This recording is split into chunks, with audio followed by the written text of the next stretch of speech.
Hi everyone, and welcome back to BankOps Master. In today's video, we're going to learn how to process an in-house check deposit in Oracle Banking Branch. This screen is used to capture check deposit transactions for checks issued within the bank. These are checks where both the drawer and the beneficiary have accounts in the same bank.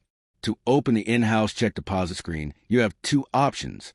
First option, type In-House Cheque Deposit in the menu item search located at the top left corner of your application toolbar and select the appropriate screen.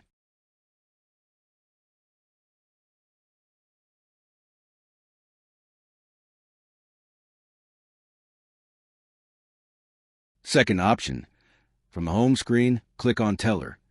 On the Teller mega menu, under Transfers, click In-House Cheque Deposit.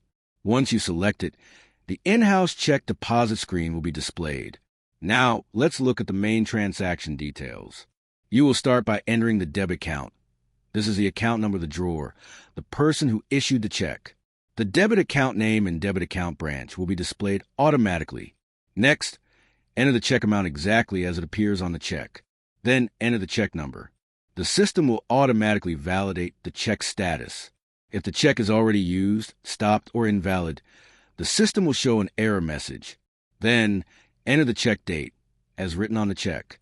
Next, specify the credit account, which is the customer who will receive the funds. If multi-currency is enabled, the credit amount and exchange rate fields will be displayed. The exchange rate can be modified if required. If both currencies are the same, the exchange rate will be shown as 1. The system will also display total charges, if charges are configured. If the check needs to be rejected, you can select a reject code such as insufficient funds, signature mismatch, or stale check. The description of the reject code will appear automatically. Finally, the narrative field will show the default text In-House Cheque Deposit, and you can modify if needed. Once all details are entered, click Submit. A teller sequence number will be generated, and you'll see a confirmation that the transaction is completed successfully. If any warnings are present, the transaction will move to authorization. Once submitted, the transaction is handed off to UBS for accounting. That's how you process an in-house check deposit in Oracle Banking Branch. Don't forget to like this video, subscribe to BankOps Master, and hit the bell icon so you never miss our Oracle Banking Branch tutorials. Thank you for watching.